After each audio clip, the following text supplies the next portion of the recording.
नमस्कार दोस्तों, स्वागत है आप सभी का अपने चैनल स्पार्क एस्पायरेंट पे। तो दोस्तों, आज की इस वीडियो में हम आरआरबी एनटीपीसी एग्ज़ाम के पेपर में आए हुए असली प्रश्न को करने वाले हैं। मैं हर सवाल को सही तरीके से समझाऊंगा ताकि अगर यही सवाल एग्ज़ाम में फिर से आ जाए तो आप यह गलती ना करें। तो दोस्तों, वीडियो के अंत तक बने रहिएगा और चलिए शुरू करते हैं। तो दोस्तों, पहला क्वेश्चन है, उड़िया को बदलकर ओडिया किस संविधान संशोधन द्वारा किया गया?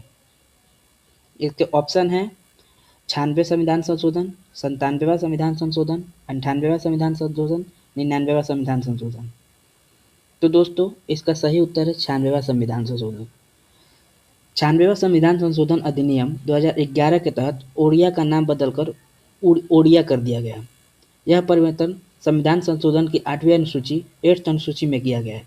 तो दोस्तों, याद रखने योग्य बात है कि जो भी भाषाएं जो होती हैं वो 8वीं अनुसूची में जोड़ी जाती हैं। इसका उद्देश्य भाषा के मूल उच्चारण और पहचानों को सही रूप देना है। ओडिया भाषा मुख्यतः ओडिशा राज्य में बोली जाती है। तो दोस्तों, चलो 97वां संविधान संशोधन 2011 जो है वो सहकारी समितियों से संबंधित है। इसको भाग 9B में जोड़ा गया है। सहकारी समितियों का संवैधानिक दर्जा दिया गया है। 98वां संविधान संशोधन 2012 कर्नाटक के हैदराबाद कर्नाटक क्षेत्र के विकास के लिए विशेष प्रावधान है। इसे संविधान के अनुच्छेद 371 में जोड़ा गया है। ऐसे ही 99वां संविधान संशोधन 2014 एनजेएसी की स्थापना के लिए है। सुप्रीम कोर्ट ने बाद में इसे असंवैधानिक घोषित कर दिया था। तो दोस्तों, चलो चलते हैं अगले सवाल पे। तो अगला सवाल है, ग्राम पंचायत के संगठन का उल्लेख संविधान के किस अनुच्छेद में किया गया है? ऑप्शन है अनुच्छेद 40, अनुच्छेद 243A, अनुच्छेद 243B, अनुच्छेद 243C। तो इसका सही उत्तर है अनुच्छेद 40। अनुच्छेद 40 में ग्राम पंचायतों के संगठन का उल्लेख किया गया है। राज्य के नीति निर्देशक तत्व के अंतर्गत आता है। यह में राज्य को निर्देश दिया गया है कि पंचायतों को स्वशासन की इकाई बनाए रखें। यह बाद में 73वें संविधान संशोधन 1992 द्वारा पंचायत को संवैधानिक दर्जा दिया गया। चलो दोस्तों, इसी के साथ चलते हैं अगले प्रश्न पे। तो अगला प्रश्न है, पंचायती राज व्यवस्था को संवैधानिक दर्जा किस संशोधन द्वारा दिया गया? इसका ऑप्शन है 42वां संविधान संशोधन, 73वां संविधान संशोधन, 74वां संविधान संशोधन और 86वां संविधान संशोधन। तो इसका सही उत्तर है 73वां संविधान संशोधन ऑप्शन बी। 73वां संविधान संशोधन 1992 में हुआ था। पंचायती राज को संवैधानिक दर्जा मिला। इसके तहत संविधान में भाग 9 जोड़ा गया। इसमें अनुच्छेद 243 से 243 ओ तक प्रावधान किए गए हैं। इसका उद्देश्य ग्रामीण स्तर पर लोकतांत्रिक विकेंद्रीकरण और स्वशासन को मजबूत करना है। तो दोस्तों, ये एग्जाम के पॉइंट ऑफ व्यू से बहुत ही ज़्यादा इम्पोर्टेंट है, तो इसको याद कर लो। और इसी के साथ चलते हैं अगले प्रश्न पे। तो अगला प्रश्न है, ईडब्ल्यूएस को 10% आरक्षण किस अनुच्छेद के तहत दिया गया? इसके ऑप्शन है अनुच्छेद 15(6) एंड 16(6), अनुच्छेद 16(4) के, अनुच्छेद 14 के, अनुच्छेद 21। तो दोस्तों, इसका सही उत्तर है ऑप्शन नंबर ए, अनुच्छेद 15(6) और 16(6). 103वें संविधान संशोधन अधिनियम 2019 द्वारा ईडब्ल्यूएस को 10% आरक्षण देने का प्रावधान किया गया। इसके तहत संविधान में अनुच्छेद 15(6) जोड़ा गया और अनुच्छेद 16(6) के तहत सरकारी नौकरियों में भी आरक्षण का प्रावधान किया गया। तो दोस्तों, इसी के साथ चलते हैं अगले प्रश्न पे। अगला प्रश्न है, नगरपालिका का वित्तीय समीक्षा फाइनेंशियल रिव्यू किस अनुच्छेद में है? इसका ऑप्शन है अनुच्छेद 243U, अनुच्छेद 243Y, अनुच्छेद 243W के, अनुच्छेद 243X। तो इसका सही उत्तर है अभी अनुच्छेद 243Y। अनुच्छेद 243Y में नगरपालिकाओं की वित्तीय स्थिति की समीक्षा की प्रावधान है। इसके तहत राज्य वित्त आयोग का गठन किया गया। इस आयोग नगरपालिकाओं की आय, व्यय और संसाधन का मूल्यांकन करता है। इसका उद्देश्य नगर निकायों की वित्तीय स्थिति को मजबूत करना है।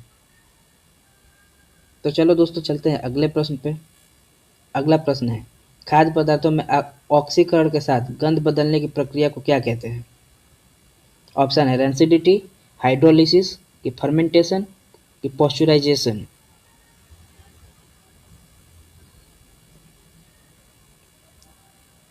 तो इसका सही उत्तर है ऑप्शन नंबर है रेंसिडिटी।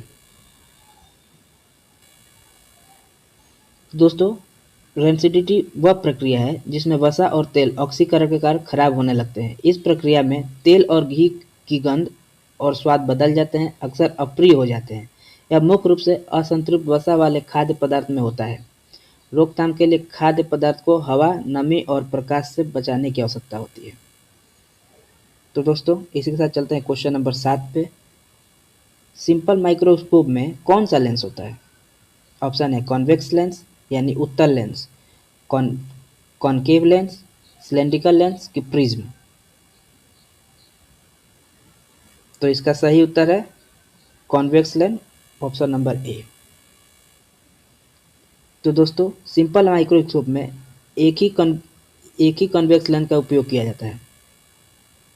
यह लेंस वस्तुओं की दूरी कम करके बड़ा आभासी चित्र बनाता है। इसका मुख्य उद्देश्य छोटे वस्तुओं को बढ़ाकर दिखाना होता है।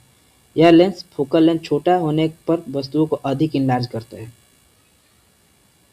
तो दोस्तों, चलते हैं अपने अगले प्रश्न पे। तो अगला प्रश्न है क्वेश्चन नंबर 8, सतत विकास सूचकांक 2025 में भारत का स्थान क्या है? ऑप्शन है 74वां, ऑप्शन बी 85वां, ऑप्शन सी 99वां, ऑप्शन डी 114वां। तो इसका सही उत्तर है ऑप्शन नंबर सी 99वां।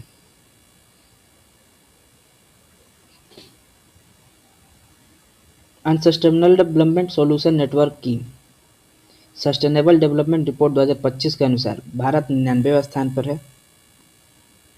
यह रैंकिंग 193 देशों के बीच की गई है, जिसमें भारत टॉप 100 में पहली बार शामिल हुआ है। एसडीजी भारत का 2025 में एसडीजी स्कोर जो है 67 रहा है, जो पिछले वर्ष की तुलना में बहुत ही ज़्यादा अच्छा प्रदर्शन किया है। तो इसी के साथ चलते हैं क्वेश्चन नंबर 9 पे। तो अगला प्रश्न है,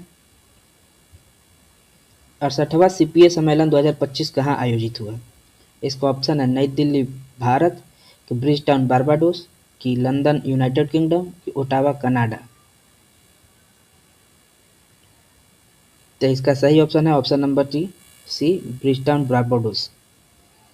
68वां सीपीए कॉमनवेल्थ पार्लियामेंट एसोसिएशन सम्मेलन 2025 में आयोजित हुआ था। यह सम्मेलन ब्रिजटाउन बारबाडोस में आयोजित किया गया था।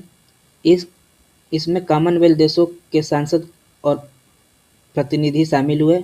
इस सम्मेलन का उद्देश्य लोकतांत्रिक सहयोग और संसदीय प्रणाली को मजबूत करना है। तो दोस्तों, अगर मेरी वीडियो अच्छी लगे तो प्लीज़ लाइक कर दें और सब्सक्राइब कर दें। ऐसे ही वीडियो हम रोज़ लाते रहेंगे और आपके ज्ञान में बढ़ोतरी करेंगे।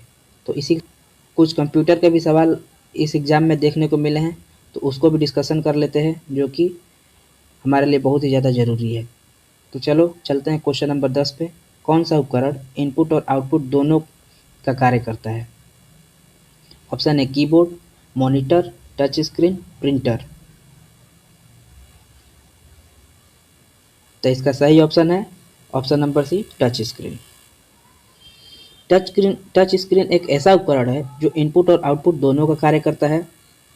यह स्क्रीन पर जानकारी दिखाती भी है, इसलिए इसे आउटपुट है, और उपयोगकर्ता के स्पर्श को स्वीकार भी करती है, इसलिए यह इनपुट भी है।